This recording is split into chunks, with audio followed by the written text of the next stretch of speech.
Level एक बारी मैं समरी फिर से इसको बता देता हूँ। कंटिन्यूटी एंड डिफरेंशिएबिलिटी कर रहे हैं हम लोग।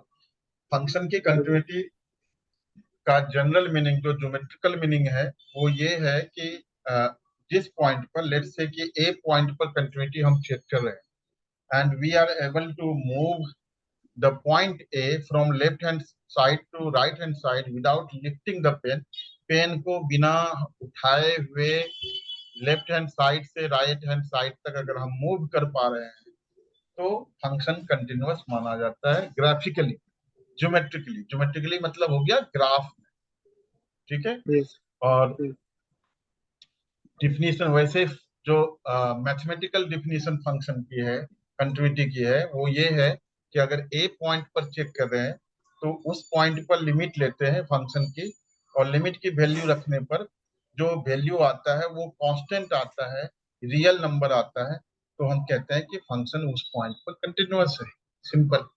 और सेकंड हमारा डिफिनीशन है जब फंक्शन की वैल्यू अलग अलग इंटरवल में चेंज हो रही है। जैसे लेस देन जीरो के लिए कुछ और है और ग्रेटर देन जीरो के लिए कुछ और है फंक्शन। उस केस में उस केस में हम क्या करते हैं, एलएचएल और आरएचएल लेते हैं। एलएचएल का मतलब लेफ्ट हैंड लिमिट और आरएचएल का मतलब राइट हैंड लिमिट। तो फंक्शन की कंटिन्यूटी चेक करते हैं लेफ्ट हैंड साइड से।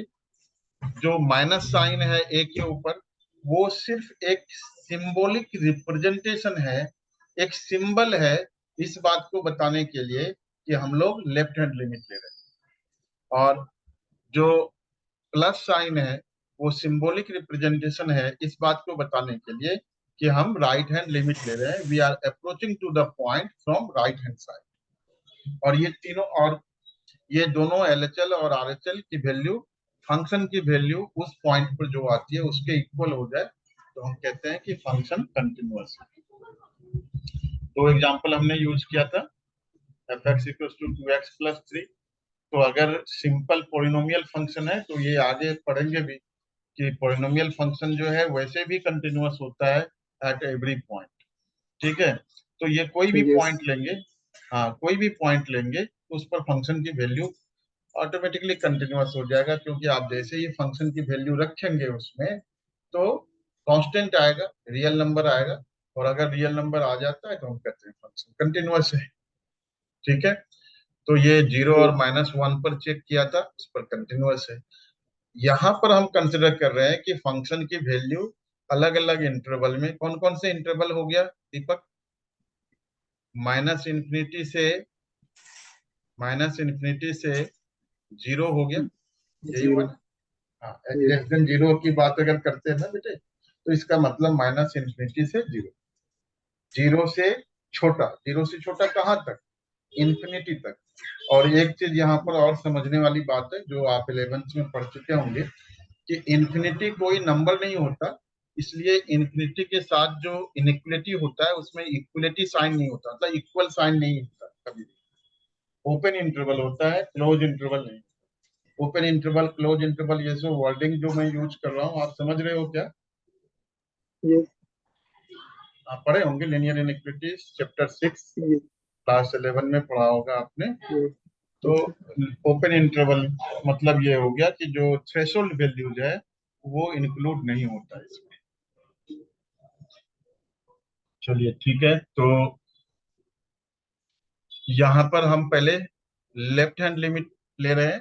तो लेफ्ट हैंड लिमिट ले रहे हैं तो x इक्वल टू जीरो पर चेक करना था हमें, इस पॉइंट पर yes, चेक कर रहे हैं at x equal to zero.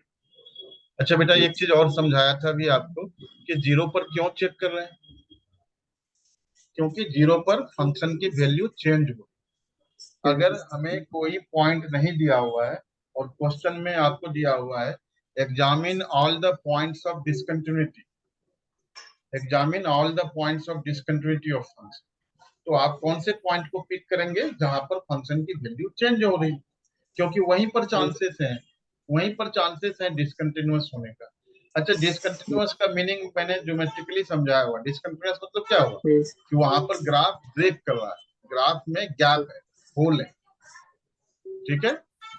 yes, तो ग्राफ में जंप कहाँ होगा? जैसे यहां से यहां तक आपका फंक्शन की वैल्यू अगर सेम है, सेम फंक्शन की वैल्यू का ग्राफ है, तो इनमें तो कोई कंटिन्यूअस होगा ही होगा, क्योंकि सेम फंक्शन का ग्राफ है ना, फंक्शन की वैल्यू चेंज नहीं हो रही है। अगर फंक्शन की वैल्यू चेंज होगी तो ऑब्वियसली वहां पर गैप आ सकता है। ये पॉइंट मान लो, इस पॉइंट में यहाँ पर आकर के ग्राफ जो है वो ब्रेक कर रहा है, तो हम कहेंगे कि डिसकंटिन्यूअस है। तो डिसकंटिन्यूअस होने के चांसेस वहीं पर होते हैं जहां पर फंक्शन की वैल्यू चेंज हो रही है।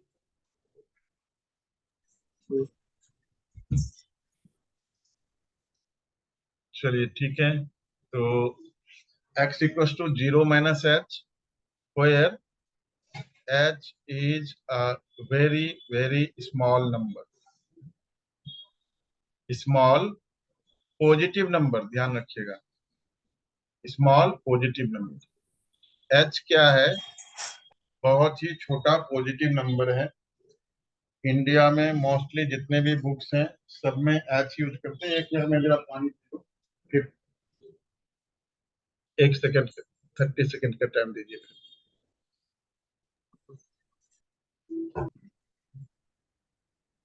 तो यहाँ पर देखिए क्या दे रखा है, फंक्शन की value f x equals to mod of x over x and if x does not equal to zero.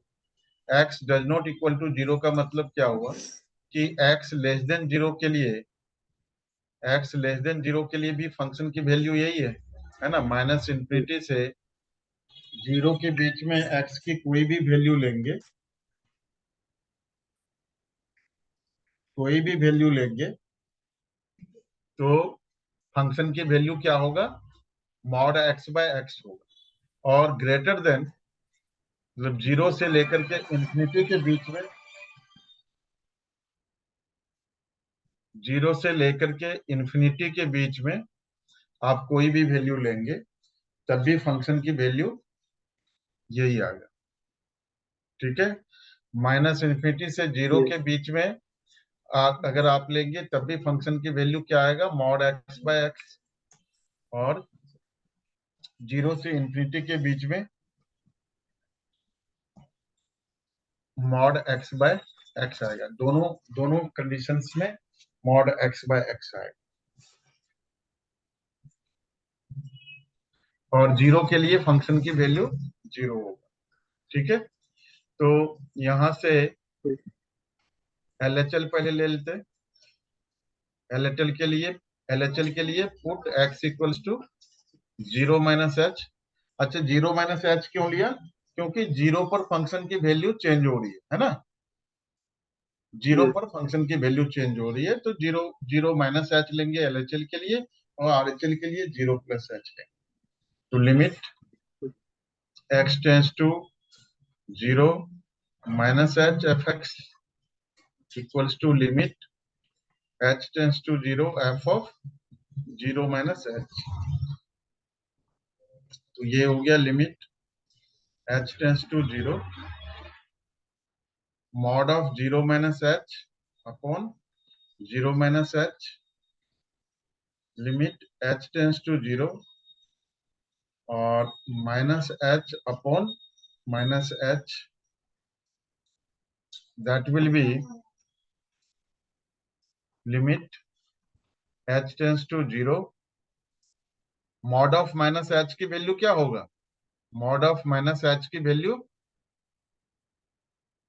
ये बीच में कहां से आ गया था, ये है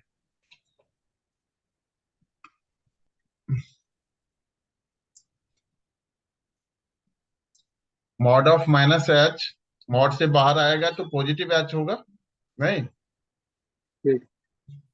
और नीचे आपका माइनस एच कैंसिल होकर के -1। अब आरएचएल के लिए लिमिट, हाँ, एच टेंस टू 0 प्लस, और ये ले लेंगे हम क्या, एक्स की वैल्यू 0 प्लस एच ले, ठीक है, तो ये हो जाएगा 0 प्लस एच मॉड के अंदर अपॉन 0 प्लस एच। तो लिमिट एच टेंस टू 0, समझ आ रहा है दीपक आपको? कहाँ नहीं आया समझ में, बताओ। मॉड के अंदर माइनस एच था ना, तो मॉड आया से सर बाहर, आया। हाँ, पॉजिटिव हो जाएगा। और यहाँ पर तो पॉजिटिव ही है, प्लस एच है, तो एच बाय एच हो जाएगा, limit h tends to zero, h by h क्या हो गया, वन हो गया। तो एलएचएल आपका क्या आया था, -1, और आरएचएल आया +1। L does not equal to RHL, therefore function is discontinuous at x equals to 0। तो क्या लिखेंगे, therefore fx is discontinuous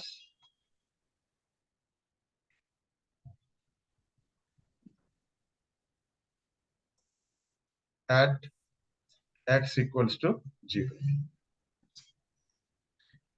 ये हमारा आंसर हो गया। तो आप थोड़े क्वेश्चन करके रखिएगा इस एक्सरसाइज से, और फिर नेक्स्ट क्लास में जैसा भी शेड्यूल होगा, फीस जो है, fees is taken in yes advance, तो उसको मैं भेज दूंगा लिंक आपको, इनवॉइस बना करके। तो उसमें सारे ऑप्शंस होंगे, आपको यूपीआई के थ्रू कर सकते हैं, ठीक है, गूगल पे, फोन पे, जो भी यूज करते हैं, या अकाउंट ट्रांसफर, तो वो आपको भेज दूंगा मैं। आप कंटिन्यू नेक्स्ट क्लास से कर सकते हैं, वेडनेसडे से टाइम फिक्स कर दूंगा मैं। टाइम इवनिंग में ही होगा, 8 बजे के बाद होगा, ठीक है ना। यस आप स्कूल स्कूल भी जाते हैं, नहीं स्कूल नहीं जाते हैं तो फिर तो फ्लेक्सिबल टाइमिंग है, कोई दिक्कत नहीं, टाइम म्यूचुअल कंसेंट बेसिस पर हो जाएगा। अभी तो बस आप हैं, आपके साथ अगर कोई और होगा तो फिर टाइम फिक्स कर दूंगा उसके अकॉर्डिंग, ठीक है। चलिए, उम्मीद है आपको समझ में आया होगा। आगे क्वेश्चन जो है